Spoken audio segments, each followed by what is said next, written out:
ఎందుకు జాయిన్ అయ్యారు? నేను పాలిటిక్స్ కి కొత్త. ఎందుకంటారు టీడీపీ మీద అంత మక్కువ? ఈ వైసీపీ ప్రభుత్వంలోనే ఈ డిస్క్రిమినేషన్. మన క్యాపిటల్ ఎక్కడ ఉంది? కామన్ గా చూస్తూ వచ్చాం ఈ 5 years కూడా. వైఎస్ఆర్ గారికి ఉన్న పేరుని కూడా చెడగొట్టేలాగా. పవన్ కళ్యాణ్ కలవడం వల్లే చంద్రబాబు నాయుడు గెలిచారంటారా? చంద్రబాబు గారి సపోర్ట్ కావాలి అనుకున్నారు కాబట్టి ఈ జగనాసురుణ్ణి తప్పిస్తే తప్ప. ఇప్పుడు జనాల్ని సోమరిపోతులు చేయట్లేదంటారా? రిక్వైర్మెంట్ ఉందండి ఇప్పుడు ప్రెసెంట్.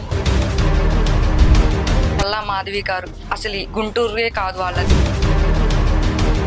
ఇప్పుడేమంటున్నారు? గల్లా మాధవ్ మా అక్క అంటున్నారు. ఇప్పుడు జనంలోనే ఉన్నారు.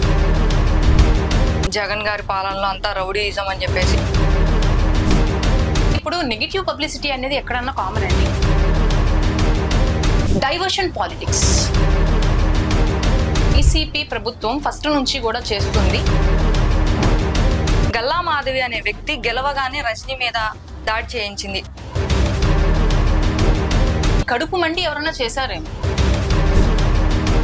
వాళ్ళ అభివృద్ధి కోసం గెలిచాము కానీ కక్ష సాధింపుకు కాదు. కష్టపడ్డారు. ఏమన్నా పదవి ఆశిస్తున్నారా? పదవి ఇస్తే మంచిదండి. కోట్లు సంపాదించలేము. గల్లా మాధవి గారి గురించి ఒక మాటలో చెప్పాలంటే ఏం చెప్తారు? అందరి ఇంటి ఆడపిల్లలాగండి.